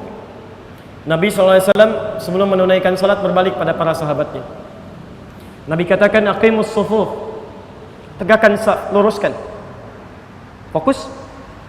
Tidak disebutkan kalimat aqim dalam bahasa Arab. Berasal dari kata qama, ya, qama. Aqama yuqimu, iqama dari kata qama yang berarti tegak, berdiri tegak. Tidak miring kanan, miring kiri, depan atau belakang. Ya, tolong fokus sebentar. Yang kedua, ini yang jarang sekali diketahui oleh banyak orang yang sholat. Tidak disebutkan kata iqamah, kecuali yang kedua, posisi kaki itu lebar, tidak tidak terlampau lebar, misalnya begini, dan tidak terlampau rapat, misal begini, tapi sejajar dengan bahu. Jadi kalau Anda turunkan, ya, sejajar dengan bahu. Aqimus sufuf, kata Nabi, mulai Anda sholat berdiri tegak, badannya tegak, kemudian kakinya lebarnya selebar dengan bahu, tidak terlampau lebar begini, tidak juga terlalu rapat, ya. Itu berdiri yang seimbang. Baik. Yang paling menarik, hadhu bainal manaqib wal aqdam. Kemudian mulai luruskan, kata Nabi, rapatkan dan luruskan. Ukuran rapat dan lurusnya ini yang paling menarik. Satu, disebut lurus oleh Nabi. Kata Nabi, kalau tumitnya itu sejajar dengan bahunya. Tumit sejajar dengan bahu. Jadi kalau antum ingin meluruskan saf dalam sholat, ya, praktek Nabinya yang diluruskan kakinya itu bukan jari bagian depan, tapi tumit bagian belakang. Saya senang sekali dengan imam kita tadi, Ustaz, waktu sholat Jumat. Beliau sampaikan, tolong luruskan, rapatkan, tolong tumitnya yang menempel kepada garis. Itu benar. Hadisnya di Abu Daud nomor hadis 666. Ya. Ayo ingat, saat Anda ingin meluruskan, ukuran lurus bukan jari bagian depan. Bukan jari bagian depan, tapi tumit bagian belakang. Jadi saat ada garis, Anda luruskan dengan tumitnya di sini, maka otomatis bahunya akan sejajar. Kalau tidak percaya silakan. Anda luruskan tumit bagian belakang dengan garis, itu otomatis bahu akan sejajar. Itu ukuran Nabi. Kalau Anda luruskan kaki bagian depan, perhatikan, kaki bagian depan, ukuran kaki kan macam-macam. Misal begini, ini kaki bagian depan, ini tumit bagian belakang. Anda luruskan kaki bagian depan, lihat, ukurannya beda-beda. Ada ukuran 38, 39, 40, 41, 42. ketika Anda luruskan kaki bagian depan, itu secara otomatis bahunya pasti akan bengkok. Makanya Nabi tidak sungkan kalau saf belum lurus, beliau keluar ke barisan, beliau luruskan bahunya, dan beliau minta untuk dirapatkan. Paham sampai sini? Baik. Apa pentingnya? Teruskan kalimatnya. Wala tadharu furjatin lisyaitan. Kemudian mulai rapatkan saf kalian, jangan berikan celah bagi setan untuk masuk. Lihat kalimatnya. Furjatin lisyaitan. Wala tadharu furjatin. Jangan berikan celah bagi setan masuk. Tidak disebutkan furjah dalam bahasa Arab kecuali celah yang muncul di antara satu sudut yang menempel. Celah yang muncul di antara satu sudut yang menempel seperti ini. Ini ada sudut nempel, ini ada celah. Ini furjat namanya, furjat. Ya, begini. Kalau seperti ini khalal namanya, khalal. Jadi kalau kaki antum dengan temannya misalnya nggak nempel sama sekali, yang satu kata imam rapatkan ya, nggak mau rapat juga, geser sini, geser lagi sini, geser sini, geser sini, sampai ke tembok gitu kan? Kadang-kadang susah gitu ya. Nah, itu namanya khalal, halal. Ya. Yang seperti itu setan nggak masuk pun gampang digodanya. Karena kata Nabi, jangankan yang halal, yang furjat pun nempel begini, dia masih bisa masuk. Masih bisa masuk. Makanya bagaimana cara meluruskannya? Sekarang perhatikan, fokus. Kadang-kadang kan dalam sholat, ada yang berdirinya kaki tumit bagian belakang ke belakang, kaki bagian depannya keluar begini. Kalau antum praktekkan, kaki jari bagian depan keluar begini, yang tumit ke belakang begini. Jelas di sini? Baik, sekarang perhatikan, fokus. Berdiri semacam ini, kalau badannya tegak sepanjang menghadap kiblat, itu benar berdirinya, sah. Berdasarkan keterangan Nabi di hadis riwayat Al-Bukhari nomor hadis 751, 757, di hadis Muslim nomor hadis 397. Famastaqbil qiblah, berdiri menghadap ke arah kiblat. Sepanjang Anda sholat berdiri begini menghadap ke arah kiblat, sah sholatnya. Cuma berdiri seperti ini, walaupun sholatnya sah, masih beresiko digoda oleh setan. Sebab kalau teman Anda yang samping berdirinya begini pula, misal ini kaki kanan, ini kiri, berdiri begini. Kaki teman Anda yang kiri berdirinya sama, jarinya yang kiri ke sini, kanannya kemudian ke dalam. Fokus, tadinya begini, teman yang di samping ikut sama begini juga. Kaki kirinya berdiri begini, yang depannya nempel ke depan, yang belakang kemudian terbuka.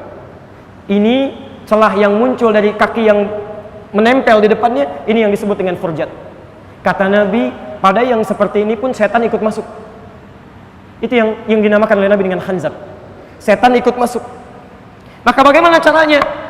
Caranya kata para ulama, kalau Anda ingin menutup celahnya dengan bahasa Nabi, wala tadharu furjatin lisyaitan, maka tutup celahnya dengan menempelkan bagian kaki Anda seperti ini. Berdiri lurus, kaki depan, kaki belakang Anda berdirikan lurus begini. Kemudian temannya berdiri lurus, depan dengan belakang, Anda mulai tempelkan satu dengan yang lainnya begini. Tapi ketika ditempelkan seperti ini minimal akan beda suasana sholatnya. Kalau nggak percaya silahkan. Nanti sholat subuh, antum sholat di masjid ini atau di masjid lain, antum praktekkan seperti Nabi tadi sampaikan. Cara berdirinya sekarang rapatkan satu dengan yang lain, lurus begini, tempelkan satu dengan yang lainnya seperti ini.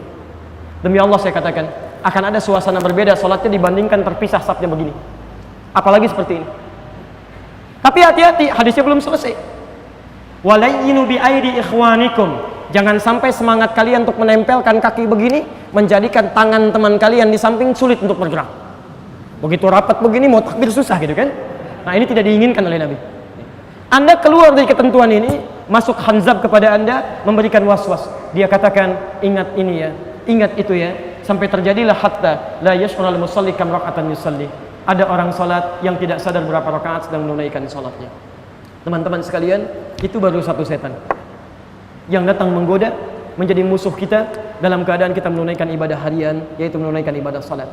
Apalagi dengan setan-setan yang lainnya.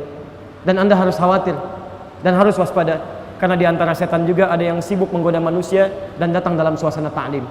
Hati-hati, ada setan ta'lim yang tugasnya menanamkan perpecahan, menanamkan hal yang tidak nyaman dalam suasana ta'lim. Itu akan muncul. Nanti lain waktu mungkin bisa kita bahas, yang Anda mesti waspada dengan itu. Bahkan oleh Quran disebutkan ada orang-orang yang tergoda oleh setan, kemudian timbul permusuhan di situ dan dia merasa telah berbuat benar padahal dia dekat dengan kesesatan dan tergoda oleh tipu daya setan. Itu ada di Quran, di antaranya surah ke-18 Al-Kahf dari ayat 103 sampai dengan 104-nya. Hati-hati.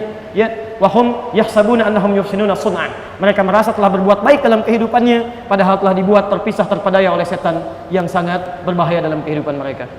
Saya barangkali tidak punya cukup waktu yang banyak untuk menguraikan semua bahasan ini karena telah sampai pada waktu yang menjadi batas pertemuan kita. Ya, tapi saya berikan pesan kepada Anda semua, mudah-mudahan kita semua semakin waspada, belajar kembali tentang setan, belajar kembali tentang musuh kita ini. Dan saya tutup dengan kalimat terakhir. Ingat betul ini? Ingat betul? Ternyata iblis tidak hanya menanamkan sifat setan pada kalangan jin yang tidak nampak, tapi juga ada usaha iblis untuk menanamkan sifat setan pada makhluk yang tampak. Dan diantara yang tampak itu adalah manusia. Ingat, setan beda dengan iblis. Kalau iblis makhluknya, setan sifatnya. Kadang-kadang dia tidak bisa menggoda dengan was-was, tapi dia akan masuk kepada makhluk di sekitarannya untuk memalingkan kita dari ketaatan kepada Allah Subhanahu wa taala. Karena itu saya tutup, disebut di Quran surah terakhir di An-Nas, sifat setan yang kedua, dia bisa berwujud. Masuk ke dalam wujud makhluk yang tampak. Minal jinnati wan nas. Kalau dia tidak bisa menyusup lewat relung hati kita, dia akan masuk pada makhluk di sekitaran kita. Hati-hati, setan bisa jadi TV, setan bisa jadi handphone, dan setan bisa jadi manusia. Jadi kalau antum pulang ke rumah, maaf, istri antum sedang akan menunaikan tahajud, tiba-tiba suaminya mengatakan, "Ma, sini, ini ada tayangan bola bagus nih, tolong temani dulu papa." Masya Allah, pada saat yang bersamaan antum sedang menjadi, bukan saya yang bilang ya, antum sendiri. Baik, jadi saya cukupkan dulu sampai dengan uraian ini. Insyaallah kita teruskan dalam kesempatan yang berbeda. Subhanakallahumma bihamdika asyhadu an la ilaha illa anta astaghfiruka wa atubu ilaik. Assalamualaikum warahmatullahi wabarakatuh.